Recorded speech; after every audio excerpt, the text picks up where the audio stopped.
mind washed by phones and completely they don't know what's good. I like it in the good old days back when people like Soundgarden and Audio Slave, these great bands would make good music for good people, whereas now less intelligent people that are just mind washed by phones and completely they don't know what's good. Today we're here with the man, Harley Rogers. How you doing? Hello, dude. I'm good, mate. You? Awesome. Yeah, I'm great. Good. Thanks. Cool. So, who are you, mate? So, I'm Harley Rogers. I'm a guitarist from Spondon, in Derby. I've spent most of my time as a lyricist, as a guitarist. I've got stuff out on Spotify, Apple Music, Amazon Music, that sort of thing. Any platform you get your music on, I'll be there. So check me out. And yeah, I've been there for a few years, and it's going good. To be fair, it's going pretty good. So how did you start off? What inspired you to create this music?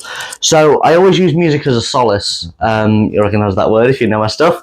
I always use music as kind of a place to go whenever I was upset. It's always been a big part of my life. But obviously, since I've been writing music, I've been writing music a lot of my life. I've been in a few bands. I've been a singer. I've been a guitarist. But it's good to be kind of in my own, have my own profile on Spotify, stuff like that, be my own person. And it's good to be able to release my own music and everything I've created. But yeah, I started off because I was in a band called Duke of Death, and I was the singer, and the guitarist quit, and I just thought, you know what, if you want something done, do it yourself. So I took up guitar, started playing.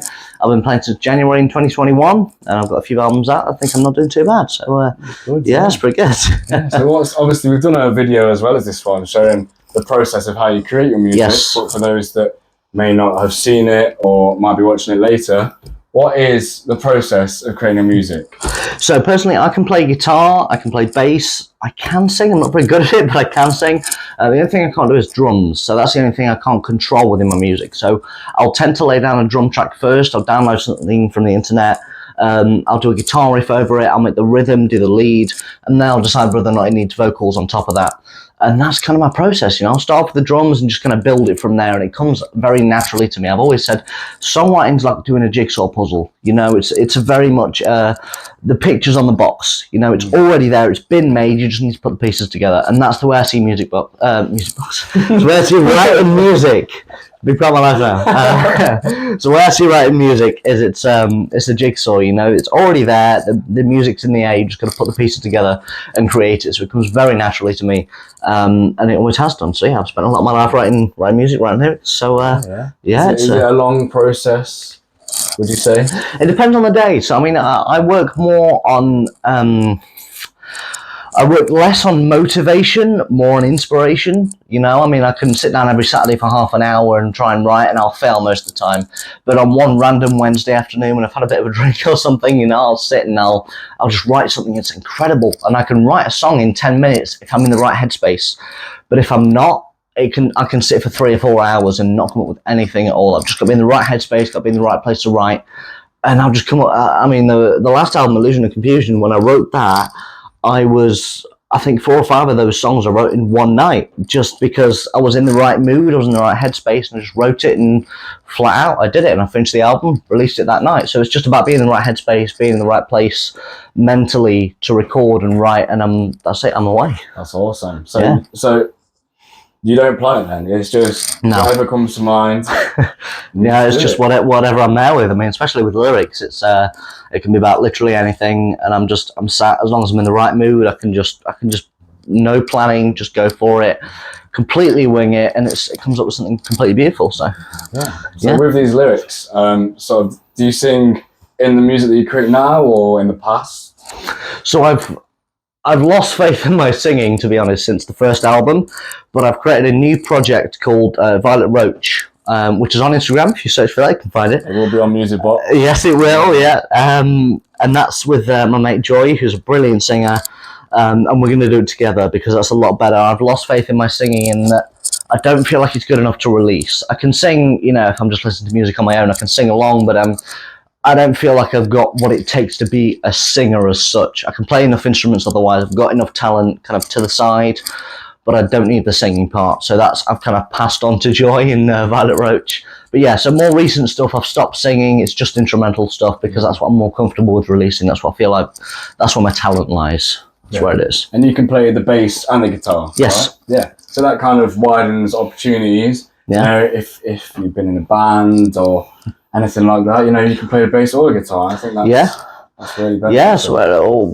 so the thing is about bass and guitar, once I've been a guitar player first, playing bass is, not to knock off any bassists, I've got a lot of good bassist friends, I don't want to offend anyone, but bass is a simplified version of guitar. You've only got 4 strings, they're tuned the same, it plays very similar, you've just got to get used to the thickness of the strings, but it's a very similar instrument, so I can play bass as to be fair, I'm quite lazy. When I write my own bass and songs, I'll just do a simplified version of the guitar riff, and that seems to work quite well.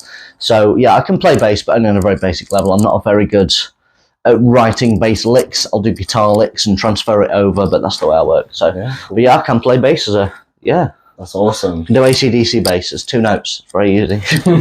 So what inspires you, as you said, like, you'll get inspired to create this music randomly. Yeah. What are these things that are inspiring you? Is it maybe hearing sort of some music that you're listening to and you think, or is it just sitting and just thinking, So sometimes it's boredom. Sometimes I'll just be sat in my room, just kind of bored out of my mind, watching TV.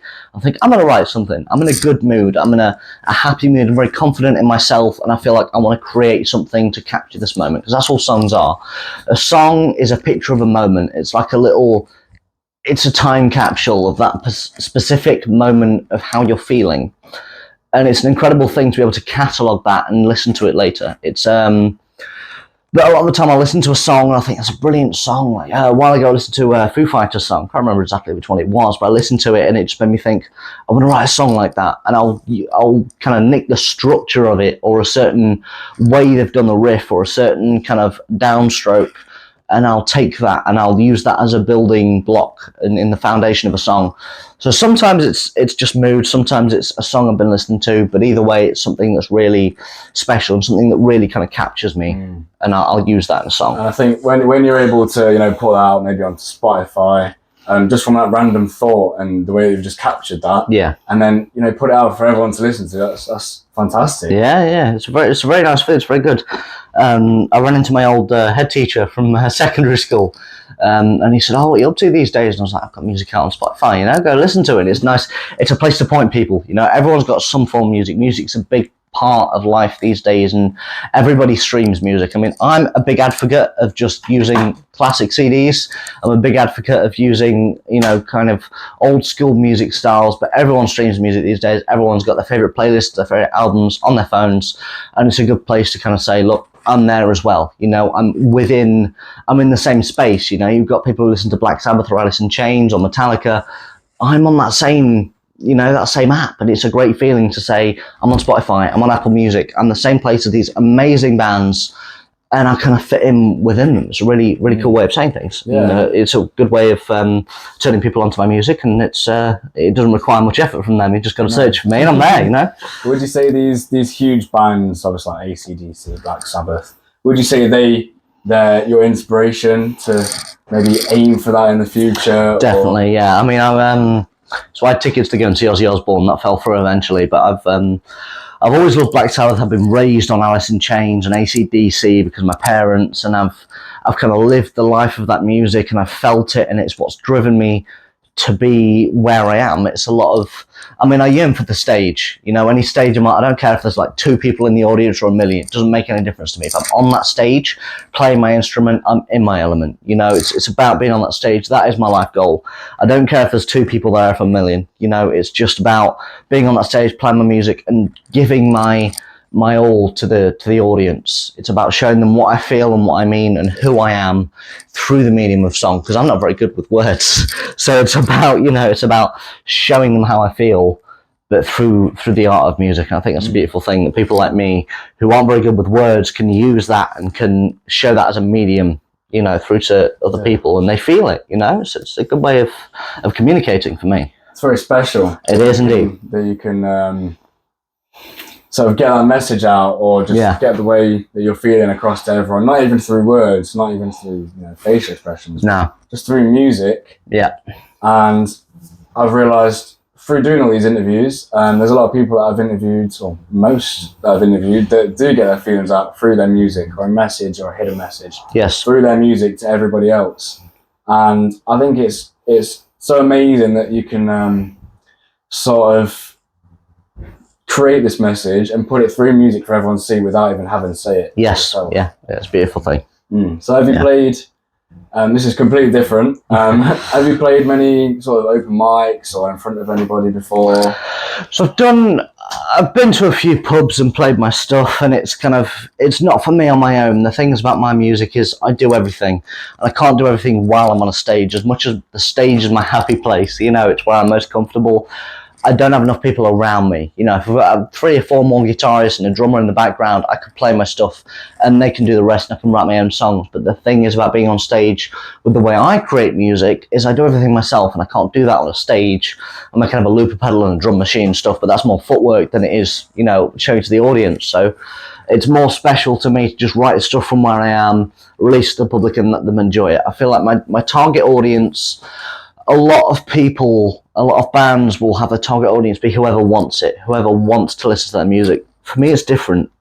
See, when I write music, I'm not writing it for people who want it. I'm writing it for people who need it, and there's a difference there. Like, I've got a song called "Keep Crying," which the mixing itself isn't great. My singing isn't great. However, there's a very powerful message in that song, and I like to convey that. Nobody wants to listen to that song. It's very depressing, it's very down-bringing, but at the same time, it means so much to me and to anyone who listens to it. It's for people who need to hear that, to hear what I've got to say, and that's who I write for, and that's the difference between me and a lot of other musicians or bands or whatever, is that I write for people who need the solace that I provide within music and are in my same situation where living isn't as enjoyable, it isn't as livable without music itself, without having someone to tell you how you're feeling and make you feel like you're not alone in that situation. And that's what I write for. Yeah, that's amazing. That's so inspiring and just amazing to hear. Would you say, is there a certain target audience that you're aiming for then, maybe in the metal community? So, of course, I write a lot of metal and hard rock and stuff that isn't quite as easy listening, sort of stuff you put on in a pub and you get a lot of dirty looks kind of thing. It's a very niche genre, but I write for anyone who needs it, for anyone who's having a tough time, anyone who's struggling, doesn't really know what to do. You sit alone, you listen to my music, and it puts you into a place. So Joy, the singer of Violet Roach, she told me that "Drowning In" is her favourite song of mine. And that meant a lot to me because it's a very interpretive song. The thing about my music is, without any lyrics, there's a lot of stuff that I only write half the song. The other half, the story behind it, happens in the listener's mind. It's not a story that I'm creating. I'm giving you the foundation, and you make it mean whatever you want it to mean. And that's the beauty of music, is that I can write something so simple, and people they'll feel it. The same as like "Behind Blue Eyes" by The Who. Or Limp Bizkit. I prefer the Limp Bizkit version myself. But it's a case of everyone finds their own meaning within it, and that's what my music likes. It's a way of people imagining their own story and fitting themselves into that very simple idea that I've created. And I think that's what's beautiful about it, is because everyone can feel it, can understand what I'm trying to convey. And it's a beautiful feeling to know that a lot of people resonate with the art that I create. That's a nice way to live. I don't even know what to say to that.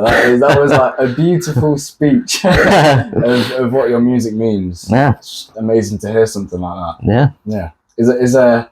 Do people motivate you to carry on, or to push through and create your music or create new music? So obviously, I've got my family, I've got my amazing girlfriend Max. She's absolutely amazing. Always kind of pushing me to carry on. Well, even at my darkest days, she's like, you got to create music. That's who you are. It's what you live for. You've got to do that, and that's what makes you happy. And she reminds me a lot of what I need to do with myself. Even on those days where I doubt myself, I'm like, do I pack it all in, just enjoy my life and be normal? I can't be normal. That's something I've figured out for many years. But no, she inspires me a lot. And then of course there's the big ones, the famous people like Ozzy Osbourne, Dave Grohl, Jack Black are big kind of inspirations to me of what I can do with my life. Someone's got to be that famous musician. You look at it as a kid, you listen to music and you think, wow, these amazing guys like Ozzy Osbourne, Tony Iommi from Black Sabbath, they're just these incredible people that have made music and released it to the world. And then the more you do what I do, you create a home studio, you learn an instrument, you think, they're not that special. They're just dudes, you know. They're just fellas from a place that have made a noise and people like it. And that's not that hard to do, you know. I can do that, and that's why I do it. It's because it's not that special. I can just sit in my room, feel an emotion, play it through the guitar, and other people understand it. And that's the beautiful thing, is that other people can resonate with what I've created. And again, that's why I do what I do. I don't do it for the fame or the fortune. You know, it's a thing about conveying my music and helping other people the way music has helped me. That's what I want to do. That's my ultimate goal. So it's more of enjoyment rather than being sort of maybe famous or What would your dream be with this whole? If you wanted, like, would you call it a music career? Yes, yeah, definitely. Yeah. So at the end or the peak of this music career, what would your dream be? So I just want to be on stage. I don't care what it is. Whether, like I say, I don't care how many people are in front of that stage. I just want to be there. I want to stand in front of an audience and tell them how I feel without saying a single word. I just want to play my guitar and I want them to feel it. I want to influence people. I want to change the world. Of course I do. I don't like the way music's going. I don't like the fact that I have nearly 60,000 listeners on Spotify and I've made about 12 quid from it. It's not the money that upsets me, it's the fact that music's going the wrong way.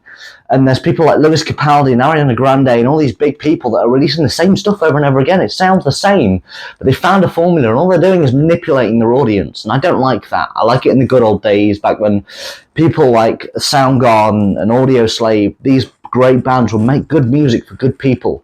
Whereas now there's a lot of sheep. There's a lot of less intelligent people that are just mind-washed by phones and completely, they don't know what's good. And they find one song and these artists just keep re-releasing these, basically it's a remix of a song.